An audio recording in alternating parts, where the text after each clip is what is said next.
Cet épisode a été créé à partir de l'anglais en utilisant l'intelligence artificielle. Bonjour à tous, restez à l'écoute pour la deuxième partie avec le Dr Spencer Fluhman. Je contraste avec tout ce que nous avons entendu dans d'autres traditions, à savoir que nous avons un Dieu qui est déçu par nous, qui est en colère contre nous. Voici le 5e verset. Il est miséricordieux, il est bienveillant, il prend plaisir à les honorer. Ce n'est pas transactionnel.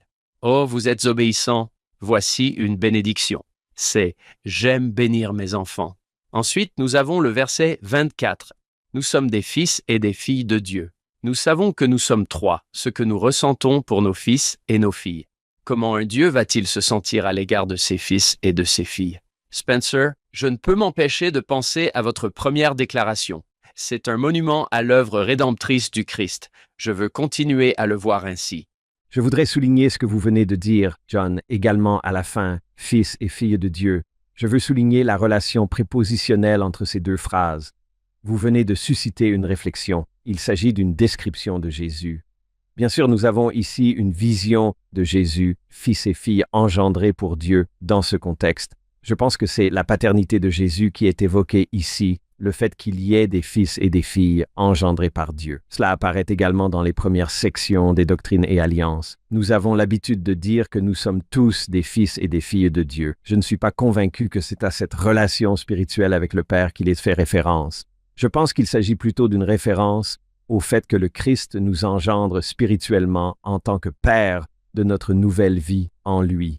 Ce n'est pas une supposition. C'est une supposition éclairée compte tenu du langage utilisé dans les sections précédentes des Doctrines et Alliances, mais je pense que c'est ce qui se passe ici. Cela souligne quelque chose de magnifique, John, que vous m'avez inspiré au sujet de la centralité du Christ, même dans cette description de notre relation de fils et de fille avec la divinité. Le Fils est le Père à bien des égards. Pour les saints des derniers jours, c'est l'une des principales façons dont il est le Père de nos nouvelles vies spirituelles en lui, lorsque nous sommes liés à lui par l'alliance, la foi, la repentance, le baptême, le don du Saint-Esprit, et ainsi de suite. Cet unto mérite que je le souligne car je pense qu'il désigne le Fils alors qu'il pourrait facilement désigner aussi le Père, mais je pense qu'il pourrait aussi parler de la paternité du Fils. C'est absolument magnifique. Spencer, vous enseignez au roi Benjamin, Mosia, 5-7, les enfants du Christ. À cause de l'alliance que vous avez faite, vous serez appelés les enfants de... Vous pensez, oh, il va dire Dieu. Ce n'est pas le cas. Vous serez appelés les enfants du Christ, ses fils et ses filles. Aujourd'hui, il vous a spirituellement engendrés. C'est tout. Je pense qu'il s'agit là d'un lien auquel il vaut la peine de s'accrocher. Je pense que c'est ce que nous obtenons avec l'unto. Oui, bien joué. Hank, c'est parfait. Tout ce beau langage, toute cette gloire, tout cela s'arrête au verset suivant. C'est l'équivalent rhétorique d'une boule de démolition pour une grande expérience que nous étions tous en train de vivre. C'est un virage brutal du sublime au tragique et au maléfique. Il y a un but là-dedans. Nous devons l'affronter. Nous ne pouvons vraiment pas l'éviter. Dans cette section, ce qui vient ensuite est une vision de l'ange de Dieu qui est tombé, un rebelle contre le Fils unique et le Père appelé perdition. Verset 26, les cieux pleurent sur lui, il est tombé, il est tombé. Verset 27, verset 28, le Seigneur a ordonné que nous écrivions, ils ne peuvent pas non plus sauter cette étape. Nous pourrions tout aussi bien le sauter. Ce n'est pas là où nous étions il y a quelques versets. C'est un accident, ce vieux serpent, le diable qui s'est rebellé contre Dieu et qui a cherché à s'emparer du royaume de notre Dieu et de son Christ. Au verset 28 et au verset 29, c'est un changement d'humeur qui me fait froid dans le dos. Un changement rhétorique pour toute la section. C'est pourquoi il fait la guerre au sein de Dieu et les englobe, ce qui donne une impression très différente à la section. Nous passons du Fils à l'ennemi. Si nous espérons un tournant, nous ne l'avons pas encore. Le verset 30 élargit ce thème à ceux qu'il vaincra, à ceux que le malin vaincra. Au verset 30, nous avons eu une vision des souffrances de ceux avec qui il a fait la guerre et qu'il a vaincu. Elles sont décrites pour nous. Verset 31, ils connaissent ma puissance. Phrase puissante. Ils ont été rendus participants mais ils ont été vaincus au verset 31, au point de nier la vérité et de défier ma puissance. Au verset 32, ils sont appelés les fils de la perdition. Verset 33, ce sont des vases de colère. Je ne peux pas imaginer une description plus horrible et plus vivante. Ce sont des vases de colère. Ils sont de la colère. Ces gens ont des images incroyablement obsédantes, lourdes et sombres. Le verset 35 poursuit le thème. Ils ont renié le Saint-Esprit après l'avoir reçu.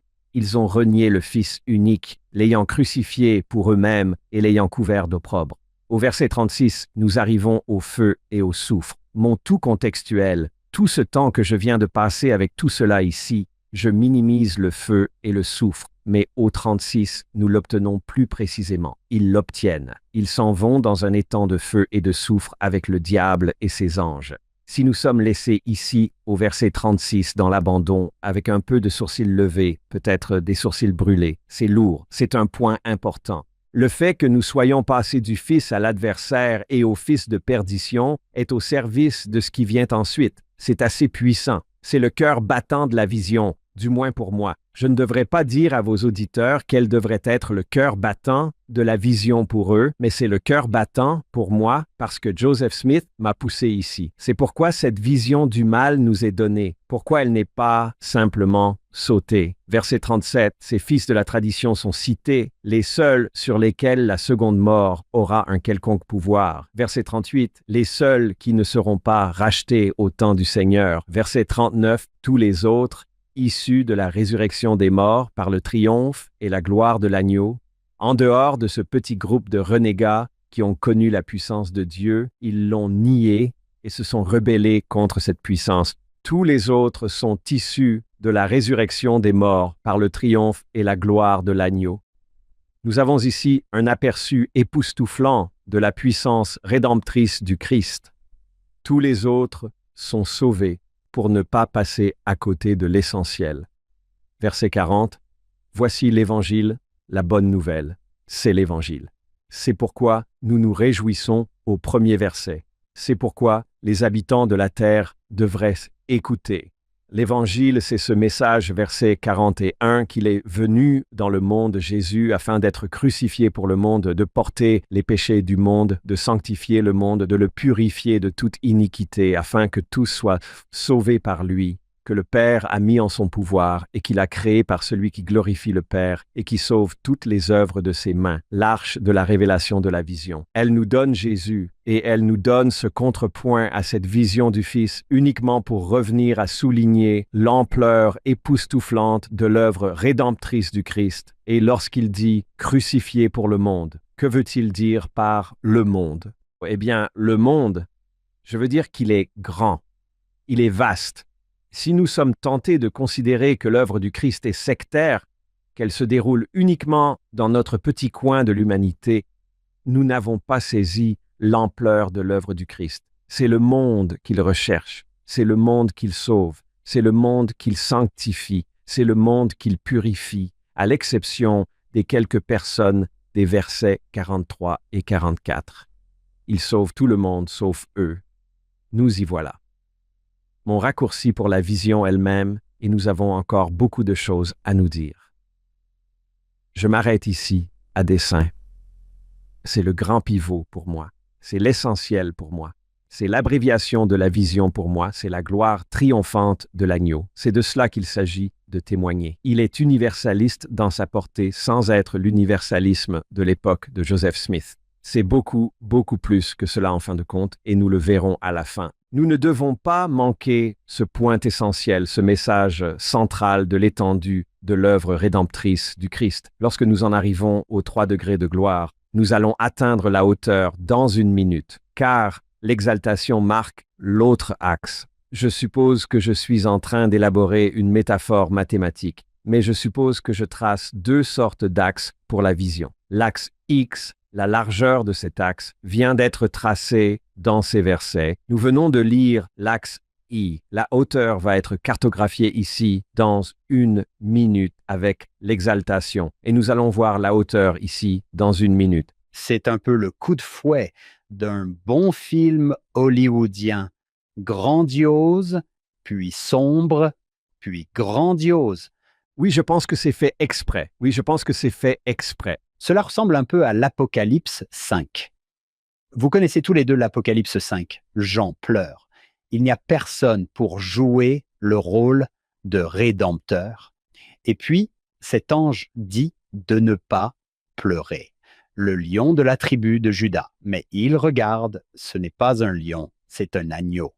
Jean poursuit en disant que lorsque le Seigneur, le Rédempteur, prend le livre de la main droite de celui qui s'est assis sur le trône, ou qu'il prend son rôle d'agneau de Dieu, un nouveau cantique est chanté. Écoutez le même langage que celui que vous avez utilisé. Tout, le monde, d'où sauve toutes les œuvres de ses mains. Il sauve tout, sauf ce petit groupe.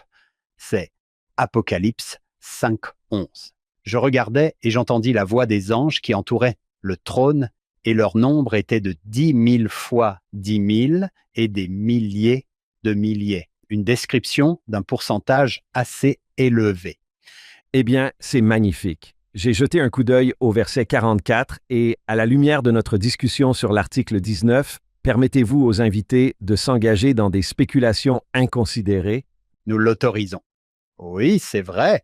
Le point suivant, c'est juste pour le plaisir. Personne n'a besoin d'y réfléchir sérieusement. C'est très intéressant. C'est ce que disent les historiens. Il dit, c'est pourquoi ils sauvent tout le monde, sauf eux. Ils s'en iront dans le châtiment éternel, qui est un châtiment sans fin, qui est un châtiment éternel. Notre radar vient de s'éteindre, vous et moi, compte tenu de ce que nous venons de vivre. Nous venons de lire l'article 19. Nous venons de lire l'article 19. Comme je l'ai dit, il s'agit d'une spéculation imprudente. Je ne compte exclure aucune rédemption à ce stade. Je vais ajouter pour le plaisir que cette révélation est écrite de la main de Frederick J. Williams. À l'origine, ce n'est pas ce qu'on pouvait lire. Au verset 44, on pouvait lire « châtiment éternel », puis on a continué avec l'écriture de Joseph Smith.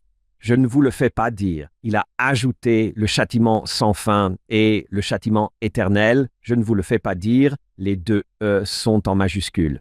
Ce qui veut dire « son vient de lui ». Elle vient de lui. Et puis au verset 45, la fin, personne ne la connaît. Ce que je veux dire ici, c'est qu'il ne faut pas exclure Jésus. Jamais. N'excluez pas Jésus en ce qui concerne son œuvre rédemptrice. C'est de la spéculation. Je le reconnais absolument. Ceux d'entre nous qui passent du temps sur ces documents, il est fascinant de voir la main de Joseph Smith au-dessus de la ligne, ajoutée sans fin et éternelle, tous deux avec un « E » majuscule. Étant donné ce que nous avons dit dans le podcast d'aujourd'hui, les façons dont notre perception des choses est limitée puis élargie par un sens plus grand de l'œuvre rédemptrice du Christ, c'est fascinant. C'est fascinant. C'est peut-être un peu à la sauvette, mais je ne peux pas m'en empêcher. Je ne l'oublierai jamais. Je vais mettre une majuscule à ses su. Là, ça change tout. Vos auditeurs peuvent se rendre sur le site des papiers de Joseph Smith. Vous pouvez voir ce document. C'est un secret auquel seuls les plus intellos d'entre nous ont accès. Il vous attend dans les documents de Joseph Smith dans la série Révélation. C'est le manuscrit du livre de la Révélation de Kirtland, le deuxième livre de l'Apocalypse. Vous pouvez aller le voir ici même. Vous pouvez voir l'écriture. Il y a un code couleur. Vous pouvez voir qui écrit où. C'est un beau petit moment excentrique. Il a attiré mon attention étant donné la lutte avec D et ses 19. Une de mes bizarreries préférées. N'est-ce pas amusant? J'ai consulté l'index des citations sur scripture.bayou.edu, section 76, verset 43. Qui glorifie le Père sauve toutes les œuvres de ses mains. Vous voulez entendre les 6 premiers résultats 35 fois. Conférence générale 2023. Président Dallin H. Oaks. Royaume de gloire 2022. Président Dallin H. Oaks. L'amour divin dans le plan du Père 2020. Président Dallin H. Oaks. Le grand plan 2019. Président Dallin H. Oaks. Confiance dans le Seigneur 2019. Président Dallin H. Oaks. Les 2 grands commandements, 1995, apostasie et restauration, Dallin H. Oaks.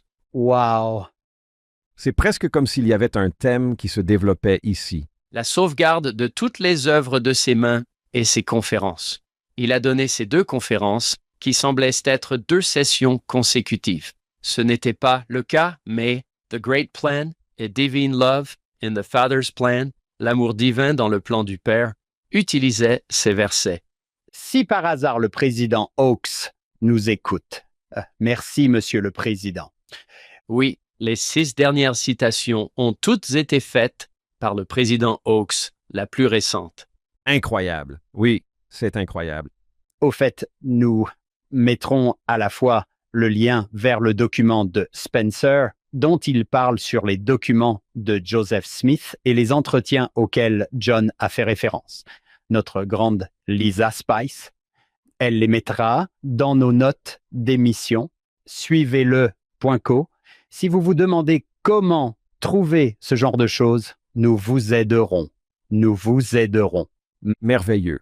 Ce que nous obtenons d'ici dans la vision, c'est une vision des degrés de gloire. Ce sont les parties que j'ai connues en grandissant. J'avais manqué la forêt pour les arbres suivants ici. Je connaissais ces descriptions des degrés de gloire, comme le diraient mes enfants. Elles me paraissaient différentes avec cette forêt à l'esprit de l'œuvre rédemptrice du Christ. Je les lis maintenant un peu différemment. Je vais souligner certaines de ces façons de faire en gardant la forêt à l'esprit. Si je suis enseignant cette semaine, ne manquez pas les versets 22 à 24, ne manquez pas les versets 39 à 44, ne sautez pas dans les royaumes. Oui, cette partie préparatoire. Vous allez manquer la puissance rédemptrice du Seigneur. Vous en avez parlé. Vous passerez juste à côté du monument. Oui, c'est vrai. Le grand cadre est un grand paradis. Nous devons nous rappeler qu'il s'agit d'un grand ciel. C'est Dieu en Jésus-Christ qui sauve tous ses enfants. C'est la grande histoire. Le grand récit est exactement ce que nous espérions qu'il soit. C'est précisément ce que nous espérions. C'est Dieu en Christ. Sauver tous les enfants. Le grand ciel est la grande histoire. C'est la grande histoire. Nous ne pouvons pas perdre cet axe X, ce souffle. J'ai sauté le pas très tôt. Je l'ai fait jusqu'à ce que les saints me ralentissent, m'apprennent pourquoi. C'était ça, le bon genre de problème, le bon scandale, jusqu'à ce qu'ils me l'apprennent. Je passais outre parce que je me dépêchais d'atteindre les degrés de gloire sans réaliser l'économie de Dieu. Le grand récit, ces degrés de gloire, s'adaptent mieux à cette grande histoire. Les versets 50 à 70 nous donnent la vision du ciel. Les versets 60 et 11 à 80 nous donnent la vision du terrestre et du céleste. 81 à 90. Nous avons une section récapitulative à la fin, de 91 à 113. Nous terminerons par une bénédiction. Cela rappelle le divin d'ouverture. Nous avons d'abord le céleste. Nous pouvons mettre en évidence certains éléments ici. C'est la hauteur. C'est la vision de l'exaltation qui réoriente les saints. D'une certaine manière, cela leur vient lentement. Une partie de ce langage nous semble très enracinée dans la restauration, tout à fait conforme aux enseignements de Joseph Smith à Nauvoo. Cela a suscité beaucoup de controverses, à l'époque et depuis. Pour les chrétiens qui ne font pas partie de la restauration, cela devient l'un des clivages qui nous séparent des autres communautés chrétiennes. Il ne fait aucun doute que les saints de l'époque ne l'ont pas lu de cette manière. Cela n'a pas été lu avec toutes les implications. Joseph Smith l'a clarifié, développé et amplifié à Nauvoo. L'exaltation existe, elle apparaît ici. Les saints la manquent. Je ne sais pas comment le dire autrement. Je pense que c'est parce que le langage est biblique. Pour eux, cela pourrait être entendu et lu comme conventionnel, mais avec les yeux que nous lui apportons, que Joseph Smith nous donne à l'époque de Nauvoo et l'amplification de Nauvoo, cela nous saute aux yeux maintenant. Il s'agit de la vision céleste. Nous ne pouvons pas oublier que nous sommes en 1832. Il faut attendre des années avant que les saints ou les observateurs ne commencent à faire des rapprochements comme en 1839 avant d'avoir une idée plus précise. Personne ne prête attention à ce que cela pourrait signifier pour le potentiel humain. C'est tardif. C'est une reconnaissance plus lente. Le moment où nous y arrivons aujourd'hui ressemble à bien des égards à l'annonce d'une conceptualisation de l'exaltation propre au sein des derniers jours. L'intention ultime de Dieu pour l'humanité. Verset 51, ils reçoivent le témoignage de Jésus. Ils croient en son nom et sont baptisés. En gardant les commandements, verset 52, ils sont lavés et purifiés de tous leurs péchés. ils reçoivent le Saint-Esprit. Verset 53, ils vainquent par la foi, ils sont scellés par le Saint-Esprit de la promesse. Verset 54, ils sont l'Église des premiers-nés. Cette expression « Église des premiers-nés » revient plusieurs fois dans cette section. C'est une amplification d'Hébreux 12, une description de la cité céleste, des saints de Dieu qui ont vaincu. D'une certaine manière, cette section de la vision se lit, sonne, se ressent comme une amplification de ce langage d'Hébreux 12. C'est certain. Ils sont eux au verset 55, entre les mains desquels le Père a remis toutes choses. Ma voix a déformé le tout. Les saints n'ont pas vu qu'il pouvait y avoir une référence au serment et à l'alliance de la prêtrise. Dans la section 84, cette phrase est pleine de possibilités, dirons-nous. Elle est chargée d'implications. Ce sont eux, au verset 56, qui sont les prêtres et les rois qui ont reçu de sa plénitude et de sa gloire, prêtres du Très-Haut selon l'ordre de Melchisédek. Tout ce langage sera développé dans des révélations ultérieures. Verset 58. Comme il est écrit, ils sont des dieux. Même les fils de Dieu, en jouant sur le langage précédent, peut-être des fils et des filles engendrés par Dieu. Ils sont des dieux. Même les fils de Dieu, 59, tout leur appartient. La vie ou la mort, les choses présentes à venir. Verset 60. Ils surmontent toutes choses. Le langage est puissant. Il est puissant. Il s'élève d'une certaine manière parce qu'il est biblique, parce qu'il résonne avec le langage biblique. Les saints de l'époque et les observateurs de l'époque auraient pu le considérer comme conventionnel, et il l'était, comme je l'ai dit, mais étant donné ce que nous obtenons de Joseph Smith, il trace une voie différente pour le potentiel humain des saints des derniers jours par rapport à la plupart des chrétiens occidentaux, du moins. Certains courants du christianisme oriental sont plus riches en langage, en théologie du salut, comme déification, comme participation à Dieu, comme participation à la vie divine. La tradition orientale est plus riche que la tradition occidentale. Ce qui ressort des révélations de Joseph Smith, et en particulier de son enseignement à Nauvoo, c'est une vision de ces versets et de leurs implications qui entrent en résonance avec le christianisme oriental, alors que l'Occident a emprunté une voie différente il y a des milliers d'années. La plupart de nos amis chrétiens du monde anglophone d'origine européenne considèrent ces enseignements de Joseph Smith comme difficiles à séparer, voire hérétiques. C'est un point de séparation. C'est là que nous obtenons ces grains de lumière sur l'intention de Dieu pour les exalter. C'est là que nous les obtenons. Jusqu'à présent, dans ce que nous avons étudié cette année, le Seigneur semble dire ligne sur ligne. Ligne sur ligne. Ici, c'est presque. Voyons voir. Il ouvre les portes et dit « Je vous expliquerai cela plus tard. Laissez-moi vous montrer la grande et belle vue. » Par exemple, permettez-moi de vous en demander un. Gerrit Dirkmaat nous a aidés à le voir. Versets 50 et 1. Ce sont ceux qui ont été baptisés, mais on n'a pas encore entendu parler de ceux qui n'ont pas été baptisés. Cela devient très intéressant à bien des égards. L'une des notes de bas de page essentielles pour cette section sur les degrés de gloire est la section 137 des doctrines et alliances, parce qu'elle clarifie la vision elle-même. Dans le langage que nous recevons ici de Joseph et Sidney, il y a certainement des modifications, mais notre vision du terrestre est celle de ceux qui meurent sans loi. Verset 72, ou ne reçoivent pas le témoignage de Jésus, mais le reçoivent ensuite. Ils sont honorables, peut-être honorables, mais pas vaillants. Dans le calcul de Joseph Smith, après 1832, il passe un certain nombre d'années à supposer que ceux qui meurent sans la loi ou la loi rétablie, un baptême ou une prêtrise, ou quelle que soit la façon dont nous voulons articuler cela les décrit. Oui, qu'ils sont sauvés, ils sont enveloppés dans la portée de l'œuvre expiatoire du Christ et leur héritage est une gloire par rapport aux formulations protestantes traditionnelles avec lesquelles il avait grandi. C'est encore époustouflant, mais en 1836, la donne change un peu du côté de l'étendue de l'œuvre rédemptrice du Christ, telle qu'elle est consignée dans Doctrine et Alliance. La section 137 a une vision du royaume céleste et son frère s'y trouve et il dit, je paraphrase, ce n'est pas sa langue. Qu'est-ce qu'on fait maintenant? oui. Attendez, quoi? Il est clair qu'il a lu sa propre révélation dans la vision que, selon les termes de la vision, Alvin serait pourvu que son frère aîné soit décédé avant le rétablissement de l'autorité et qu'il ait été pourvu d'un degré terrestre de gloire ici, dans la vision. Cela a été corrigé pour Joseph Smith, mais avec une phrase vraiment puissante qui, combinée avec DNC 19 et DNC 76, DNC 137, constitue l'énorme coupe de karaté sur la dichotomie conventionnelle du jugement du paradis et de l'enfer. Ces trois-là, ensemble, donnent un coup de pied fatal à l'ancienne façon de voir les choses. Il est dit, je paraphrase, ceux qui l'auraient fait s'ils avaient été autorisés à rester, ce qui, une fois de plus, apporte plus de nuances au jugement. Cela qualifie encore plus l'enfer ou la limitation. Cela souligne le jugement de Dieu. Encore une fois, je suis heureux que l'on nous ait montré une personne, alors que la question portait sur le jugement.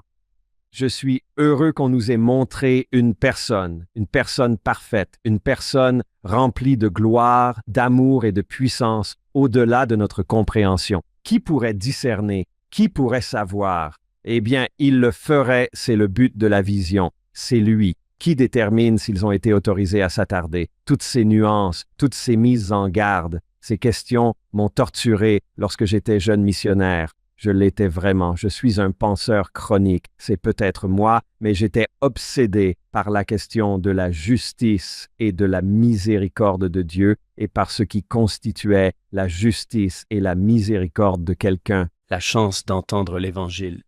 J'ai été torturé par cette question lorsque j'étais jeune homme. Et si mon incapacité en tant qu'orateur ou ma faiblesse en tant que porteur du message de Dieu, est-ce que je me promène en dérangeant les gens? C'est le cas.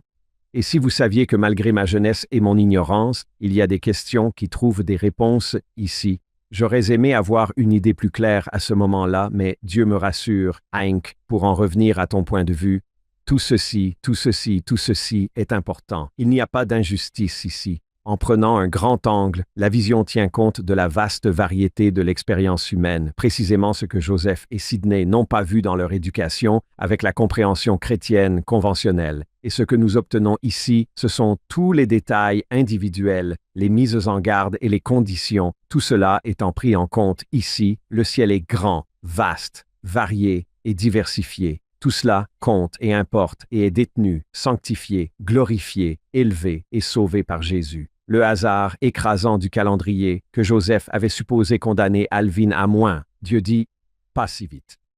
Pensez-vous qu'un quelconque hasard joue dans le jugement? Non. D'une certaine manière, le caractère de Dieu se révèle aussi dans tout cela. Exactement.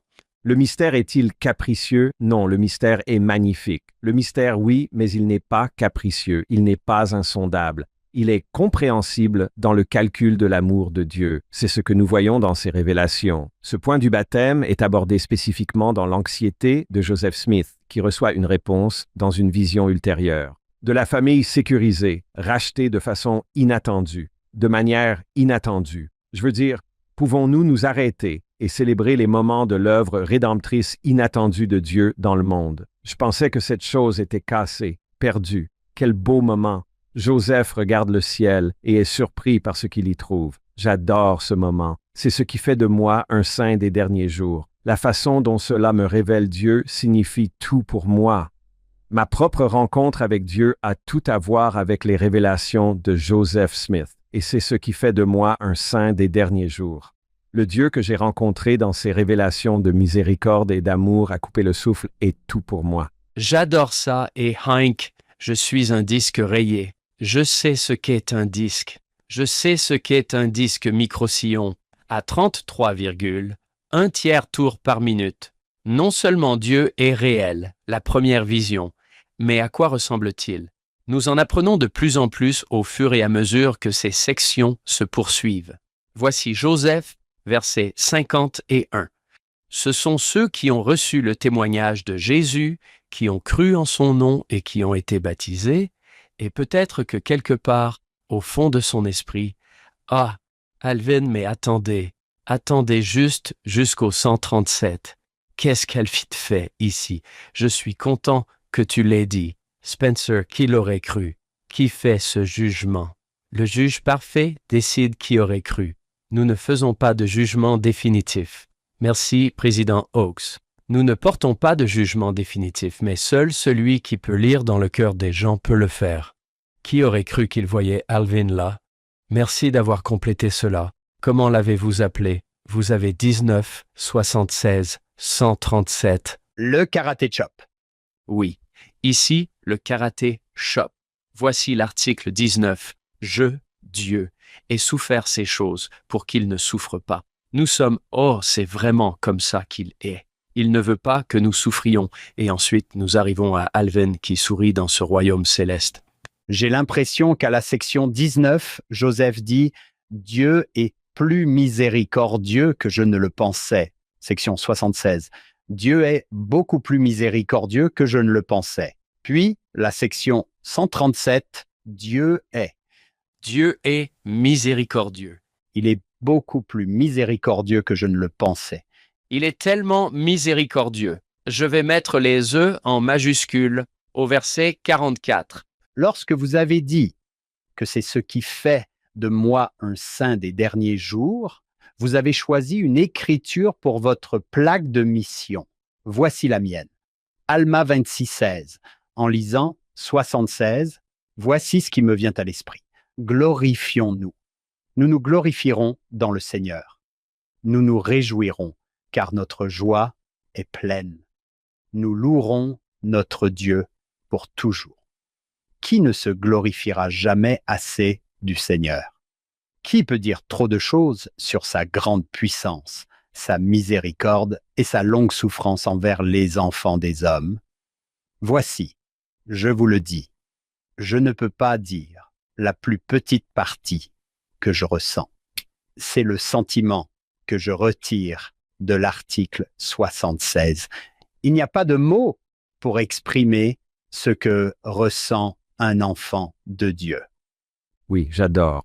Avant de quitter les versets sur l'exaltation, je voudrais mettre en lumière le verset 61. C'est un verset fascinant pour moi. Il a attiré mon attention il y a des années lors de discussions avec des amis proches qui ne sont pas de notre foi mais qui sont profondément chrétiens, des discussions sur certaines de ces doctrines que nous venons de discuter sur l'exaltation, le potentiel humain, la question de savoir si les humains peuvent raisonnablement participer à la vie divine de manière significative. Je l'ai remarqué pour la première fois il y a des années et je pense qu'il est fascinant de voir que cette question est intégrée dans la discussion sur l'exaltation.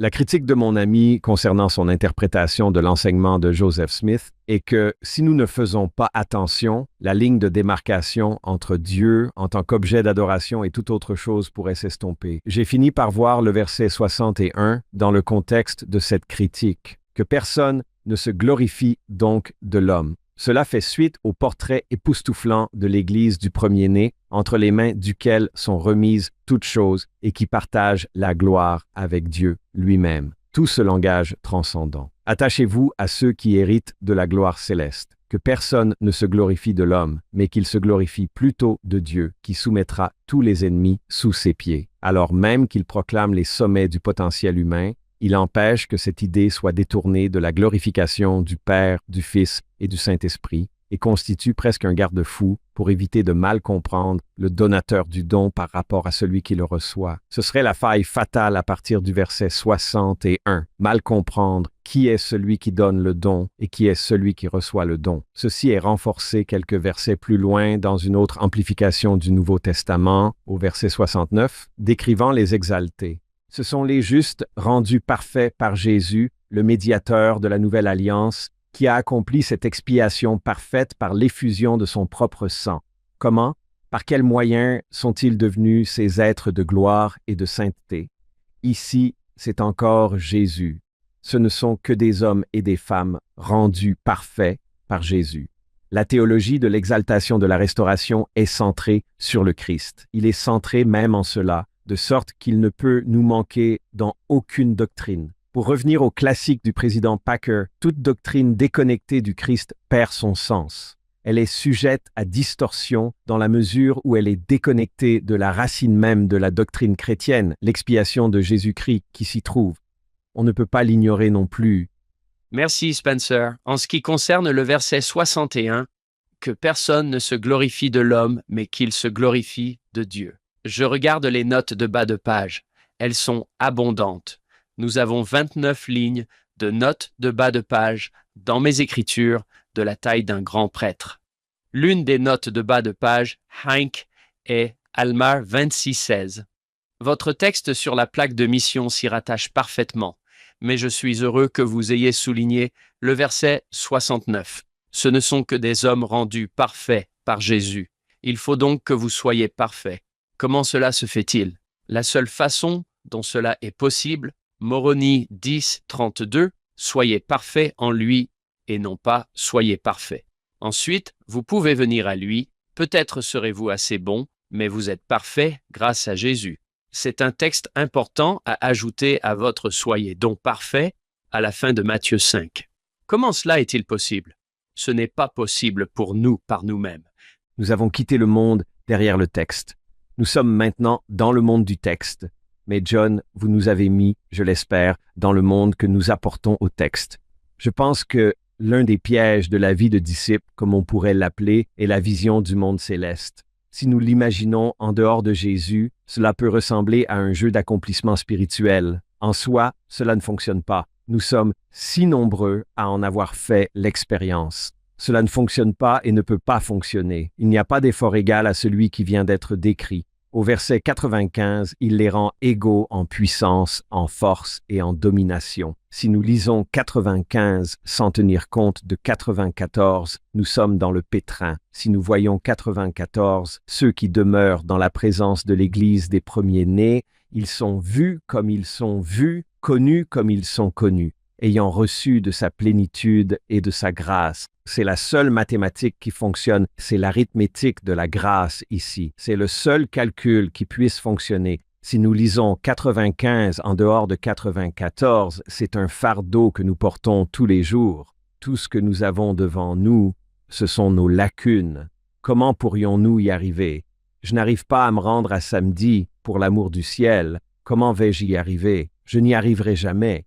Si nous considérons ces doctrines d'exaltation en dehors de Jésus, cela peut être ironiquement étouffant pour la vie spirituelle. Nous pouvons même essayer plus fort. Nous pouvons être plus disciplinés. C'est épuisant parce que si nous essayons d'être un sarment sans la vigne, nous nous desséchons. On ne peut pas être un sarment sans la vigne et ne pas se dessécher. Vous êtes déconnecté de la source de vie. C'est l'un des pièges de la vie de disciple. On peut vouloir consciencieusement suivre Jésus, mais c'est là qu'intervient la distorsion. Comment pourrais-je jamais être égal en puissance, en pouvoir? Qu'est-ce que cela signifie? Je n'ai aucun cadre de référence pour cela. Quand on parle de moi. Vous avez parlé de l'époque où cette révélation a été donnée. Certains passages ont été utilisés dans des anti-journaux. Je parie que le verset 95 y figurait il y a 4 ans. J'ai dans mes notes cette idée répugnante pour la plus grande partie de la chrétienté. Il les rend égaux en pouvoir, en puissance et en domination. Vous dites donc qu'il faut d'abord lire le verset 94. On s'en aperçoit. Nous finissons par être battus pour des distorsions de cette doctrine, c'est certain, mais j'ai gentiment dit à mes interlocuteurs chrétiens, vous avez l'impression, et c'est compréhensible, qu'à certains égards, c'est notre faute si nous avons essayé de mériter ce que Dieu nous a donné. Je vous montre la vision ici. Nous sommes en fait l'autre type de problème. Jésus en fait trop pour sauver. Au moins, soyez offensés sur le bon point. Il se peut que nous ayons déformé cela avec de bonnes intentions. Qui se prend pour le sauveur ou quelque chose comme ça? Oui. C'est ce à quoi nous aboutissons dans le grand angle. Avec un ciel aussi grand et ce genre de bénédiction pour les fidèles qu'ils ne pourraient jamais mériter dans l'arithmétique de leurs efforts. Dans cette équation, 1 pour 1, nous nous retrouvons avec un hymne à l'œuvre rédemptrice du Christ sans équivalent dans mon esprit. Oui, Nulle part. il serait intéressant que Joseph Smith le sache. Supposons qu'il termine la vision et qu'il découvre qu'à l'avenir, les saints des derniers jours seront connus pour avoir gagné leur propre salut. Il pourrait quoi? Quoi? Nous devrions être exactement le contraire. Nous devrions être connus pour l'article 76. Ce sont ceux qui sont rendus parfaits par Jésus-Christ. Il les rend égaux en puissance. Ils ont reçu de sa plénitude et de sa grâce. Sa plénitude, sa grâce. Oui, c'est vrai. C'est peut-être le moment de résumer la vision en tenant compte de ce que nous apportons au texte, de nos propres questions sur le discipulat. John, vous nous avez aidé à prendre cette direction. Je pense que nous pourrions dire, en guise de résumé, que ce que nous obtenons, c'est une saint des derniers jours distincte, c'est un mot très sophistiqué, mais qui a du sens. Sotériologie, c'est l'étude du salut. Dans cette section, nous avons un sens distinctif du salut et de l'exaltation propre au sein des derniers jours. Elle s'écarte des deux extrêmes que j'ai pris la peine d'exposer au début, à savoir que les êtres humains sont les destinataires passifs du jugement de Dieu. L'article 76 ne nous donne pas cela. Il nous donne une agence qui compte beaucoup. Il nous donne des œuvres, entre guillemets, et c'est le langage de l'article. Il est certain que cela a beaucoup d'importance. Nous ne sommes en rien des bénéficiaires passifs de l'action de Dieu. Nous sommes activement impliqués dans ces gradations de la présence de Dieu. En fait, nous pourrions dire que la question qui anime la section 76 des Doctrines et Alliances est celle de la proximité de Dieu. À quel point voulons-nous être proches? C'est exactement la logique de la révélation. Les exaltés ont la présence du Père, du Fils et du Saint-Esprit à partir de là.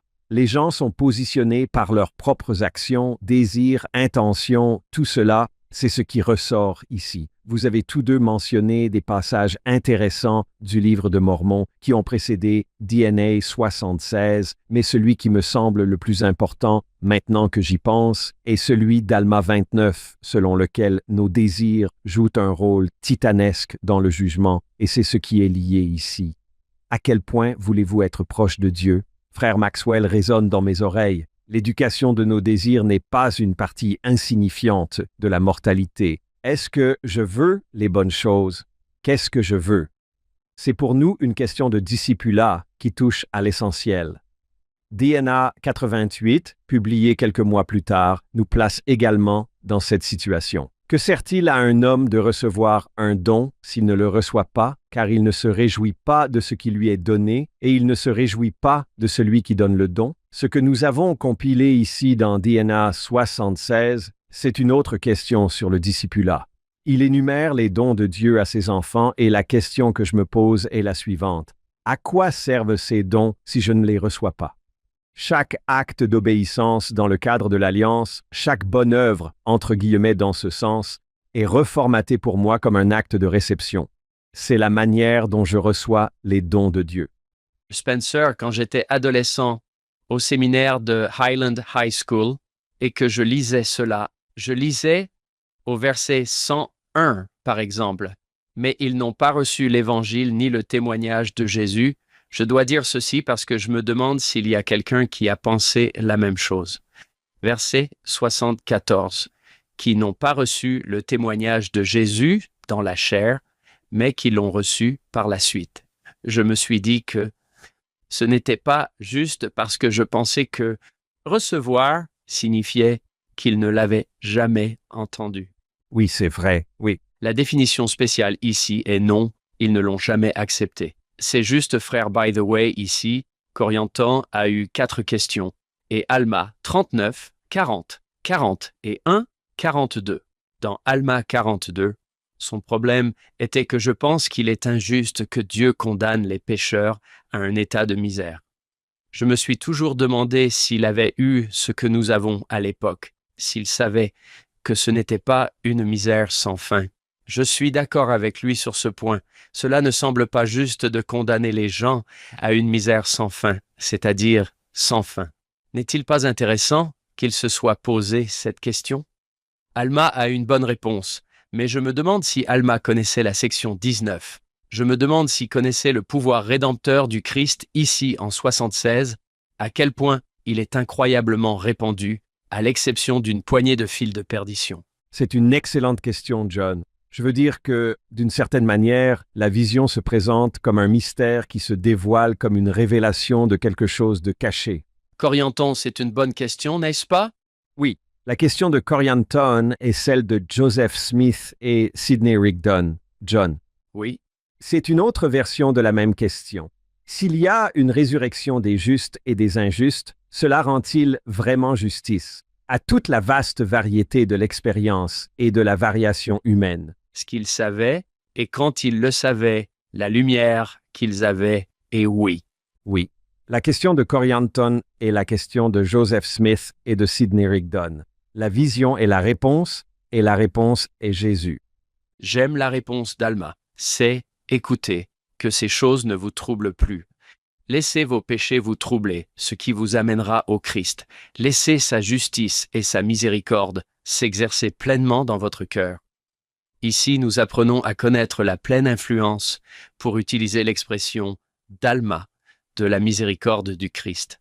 C'est plus important que vous ne le pensez lorsque vous lisez cette section, comme vous nous l'avez si bien dit. Spencer, je pense que vous avez articulé quelque chose sur lequel nous devons probablement revenir, c'est-à-dire que lorsque nous examinons le royaume terrestre et le royaume céleste, le mot « ne pas recevoir » revient sans cesse. C'est un nom actif. Il ne s'agit pas seulement de l'entendre, je ne l'accepte pas. Oui, je n'en veux pas. Quoi que vous me proposiez, je ne le reçois pas. Oui, Si l'on tient compte de la section 88 des Doctrines et Alliances, et peut-être de la section 29 d'Alma, nous obtenons un paradis sans dualité marqué, sans justice au sens héréditaire du terme. Un érudit a dit qu'il s'agissait plutôt d'affinité. oui, Avec quoi êtes-vous en résonance? Où êtes-vous enclin? Qu'êtes-vous devenu? Quel est le désir de votre cœur? Vers quoi êtes-vous attiré? On obtient ce que l'on veut, c'est une façon étrange de présenter les choses. J'aime ce mot de l'érudit qui dit que le ciel qui émerge ici dans la vision est un ciel d'affinité. Oui, c'est vrai. Livre de Mormon. Vous seriez plus malheureux de demeurer avec un Dieu juste et saint. Vous allez être là où vous êtes moins malheureux. J'imagine. Oui, et d'autres écritures. La lumière s'attache à la lumière. À quoi est-ce que je m'attache? Avec quoi suis-je uni? Avec quoi suis-je uni? Cela nous ramène, une fois de plus, à la vigne et au sarment.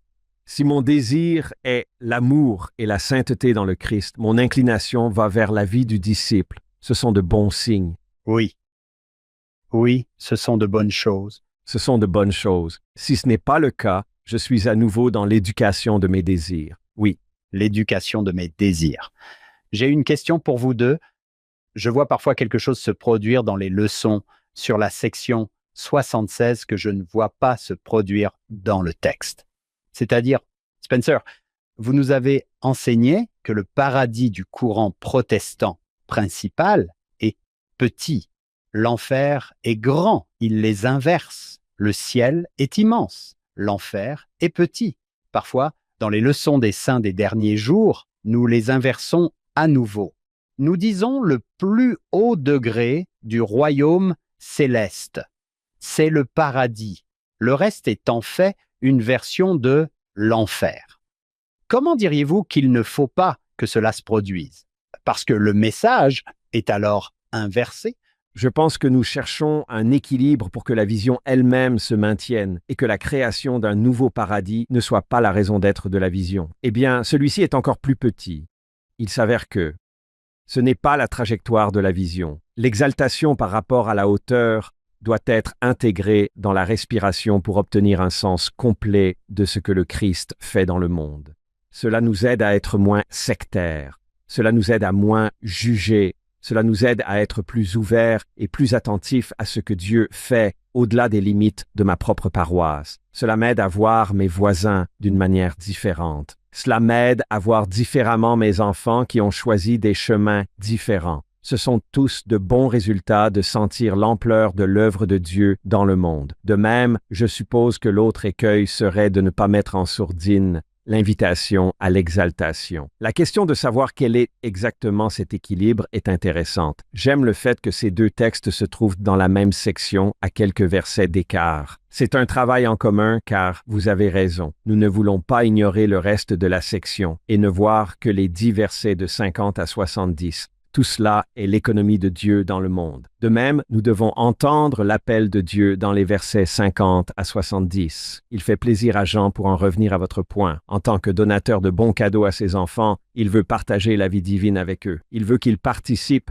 à l'être divin. C'est ce qu'il veut. C'est ce qui est dit ici.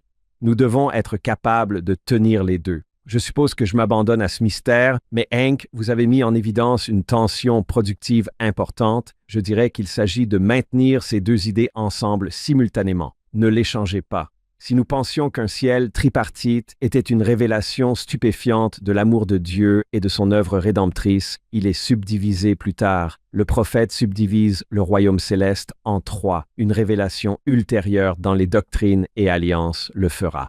Nous nous retrouvons avec une sorte de 6 degrés de gloire. On pourrait se demander avec profit, attendez un peu. C'est comme si Dieu tenait compte des individus au niveau des individus. Et cela commence vraiment à devenir époustouflant lorsque nous comptons les désirs et qui l'auraient fait s'ils avaient tardé.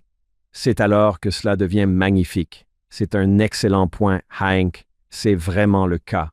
Le président Hawks a aidé en octobre 2023 les royaumes de gloire.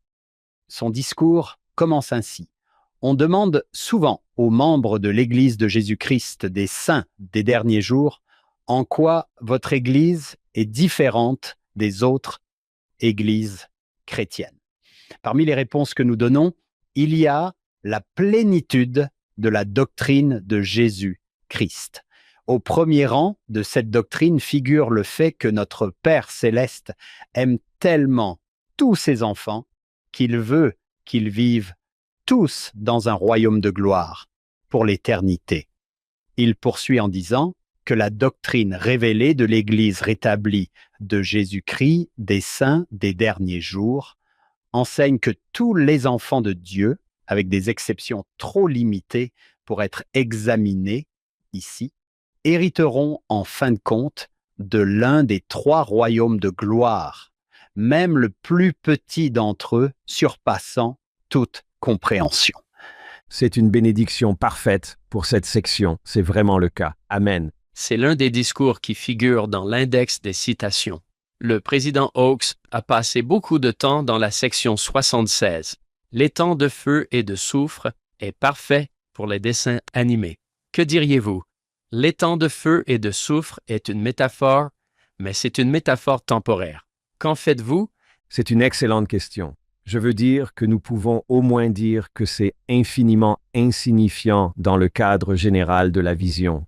C'est un point de contraste qui se dirige vers quelque chose d'autre. Ce n'est pas une catégorie significative dans la vision elle-même. Ce n'est tout simplement pas le cas. Une autre question pour vous. Mettez votre chapeau d'historien encore une fois. Qui et pourquoi aurait-il des difficultés avec cela? Ah oui, cela va à l'encontre de tout ce qu'on vous a appris, mais c'est une bonne chose. À part cela, C'est non, il y a des gens qui ont besoin de souffrir. C'est ça. Dieu est trop miséricordieux. Je ne peux pas gérer cela. Je pense que cela revient à la réponse des traditionalistes à l'universalisme. Je ne sais pas si nous dirions cela. Ce sont des gens qui ont sondé les profondeurs de la vision, l'ont triée et l'ont mise à terre. C'était nouveau, c'était un défi. Elle s'alignait sur cette insurrection universaliste radicale et non orthodoxe au sein du monde religieux de la Nouvelle-Angleterre. La critique portait sur le fait qu'elle exonérait les gens de toute responsabilité. Elle sapait leur esprit d'initiative. Elle affaiblit les appels à la repentance. S'ils sont justes, pourquoi se repentiraient-ils? Pourquoi auraient-ils besoin de respecter la loi de Dieu? Toutes ces critiques ont été formulées et je soupçonne qu'elles ont également animé certaines des critiques des saints des derniers jours. Ce qui est intéressant pour les universalistes, c'est qu'ils ne résolvent pas le problème de la volonté humaine. Ils partagent avec leurs détracteurs l'idée que Dieu sauverait tout le monde, point final. Mais la volonté humaine n'a pas été prise en compte dans leurs calculs. Ce que nous voyons dans la vision ici, c'est une prise en compte plus complète et plus riche de l'implication de nos propres choix, de notre propre capacité à répondre à l'appel de Dieu. Si je pouvais construire une machine à remonter le temps, je reviendrais en arrière et je dirais, ne manquez pas ce qui se passe ici. Ce n'est pas l'universalisme tel qu'il le connaissait. Ce n'est pas ce que nous obtenons. Comme je l'ai dit, il s'agit d'un universalisme minuscule dans son implication, mais ce n'est pas l'universalisme de leur époque. Ce n'est pas le cas. C'est différent. Elle réunit ces contraires d'une manière caractéristique de la restauration. C'est la méthode de Joseph Smith. Ces choses qui semblent être des positions opposées se réconcilient d'une manière ou d'une autre dans la restauration. C'est l'une d'entre elles. Je pense que c'est ce que nous voyons ici. Brigham en est venu à l'aimer et d'autres, j'en suis sûr. C'est vrai. Il nous donne probablement un bon modèle spirituel. Il est comme j'ai dû attendre un peu. Je suis une personne impatiente. Je n'ai jamais eu le temps d'être patient. C'est mon problème. Je suis d'une curiosité sans fin. Je veux lutter contre les choses jusqu'au sol. Je veux les démêler. Quelle note puissante de la part d'un ancien président de l'Église. Attendez un peu. Cela vaut la peine d'être souligné aussi. C'est qu'il s'agit d'une compétence spirituelle que nous devons développer. La capacité de savoir que nous ne sommes pas encore prêts à porter un jugement sur telle ou telle chose, ou à trier telle ou telle chose. J'ai un peu ri de ce que vous avez dit à propos des missionnaires. Comment apprendre à quelqu'un à se repentir? Vous feriez mieux de vous repentir ou vous irez au paradis. Oui, c'était l'énigme. C'était l'énigme. 005937. Spencer a été spectaculaire à tout point de vue. Mes écritures sont couvertes de notes. Je veux aller partager avec ma famille tout ce que j'ai appris. Je suis certain à 100% que Steve serait ravi de ce qui s'est passé. Je pense qu'il l'est. Je veux réunir deux choses que vous nous avez enseignées. D'une part, vous aimez le Seigneur et vous l'avez mis en avant dans cette section plus que dans tout autre. Ensuite, vous êtes un historien qui connaît l'histoire de l'Église. Il se peut que l'on dise que l'on ne veut pas connaître l'histoire de l'Église, que l'on risque de perdre la foi. Vous perdriez votre foi. Pourtant, vous connaissez l'histoire de l'Église. Vous avez fait ressortir la beauté du don de révélation de Joseph Smith. Pourriez-vous partager avec quelqu'un qui écoute peut-être en disant « Comment puis-je relier l'histoire de l'Église à mon témoignage du Seigneur? Comment ne pas être effrayé par l'histoire de l'Église? Comment l'avez-vous fait? » Je suis idiosyncrasique comme tout le monde. Nous avons tous notre propre façon d'aborder les choses. Je ne suis pas un saint des derniers jours engagé et fidèle malgré mon étude du passé, mais grâce à elle. Je veux dire que pour moi, l'histoire de l'Église est le reflet de la vie humaine en général. Bien sûr, c'est compliqué. Bien sûr, il y a des paradoxes. Bien sûr, il y a des échecs. Bien sûr, il y a des complexités. Bien sûr, il y a de profondes déceptions. C'est l'expérience des mortels. C'est notre expérience ecclésiastique à bien des égards. Au cours des dernières décennies, j'ai trouvé, en tant qu'enseignant et érudit, un réservoir d'idées et d'inspiration sans fond. Je n'ai pas trouvé le fond et il n'y a pas de fond. Elle continue d'être pour moi une source, un moteur de questions, de réponses, de questions à nouveau, puis de réponses. Mais pour moi, l'histoire de l'Église m'incite à voir tous les enfants de Dieu de la même manière que lui. Elle m'incite à faire preuve de compassion à l'égard de mes propres faiblesses, comme je fais preuve de compassion à l'égard des faiblesses des autres. Cela m'oblige à être patient face à la lenteur du travail de Dieu et à son long jeu. C'est ainsi que Dieu travaille. Cela m'a poussé à être compatissant avec la souffrance de tous les côtés. Notre histoire, l'histoire de l'humanité, me révèle tout ce qui fait pleurer Dieu, mais aussi tout ce qui motive son action d'amour dans le monde. Je vois tout cela. Je suis, du moins Oli me le dit, lentement au fil du temps, mon étude du passé a fait de moi un meilleur disciple. Je suis un meilleur disciple grâce à cela. Pas en dépit de cela, j'ai encore des kilomètres à parcourir. Je dirais à tous ceux qui se sentent dépassés, prenez courage. Dieu ne vous abandonnera pas, ni nous, ni personne, ni maintenant, ni jamais. Et c'est aussi le message de la vision. Merveilleux. Merci à Oli de nous avoir permis de vous emmener. Elle ferait n'importe quoi pour les Sorensen. C'est vrai, nous avons adoré vous avoir parmi nous. Nous tenons à remercier le docteur Spencer Fluman, de nous avoir rejoints sur Follow Him. Nous tenons à remercier notre productrice exécutive, Shannon Sorensen. Nous t'aimons beaucoup, Shannon. Nous tenons à remercier nos sponsors, David et Verla Sorensen, pour chaque épisode. Dans cet épisode en particulier, nous aimons et nous nous souvenons de notre fondateur, Steve Sorensen. Nous espérons que vous nous rejoindrez la semaine prochaine. Nous avons plus d'histoires de l'Église, plus de doctrines et alliances à couvrir sur Follow Him. Merci de nous avoir rejoints pour l'épisode d'aujourd'hui. Est-ce que vous ou quelqu'un que vous connaissez parle espagnol, portugais ou français? Vous pouvez désormais regarder et écouter notre podcast dans ces langues. Les liens se trouvent dans la description ci-dessous.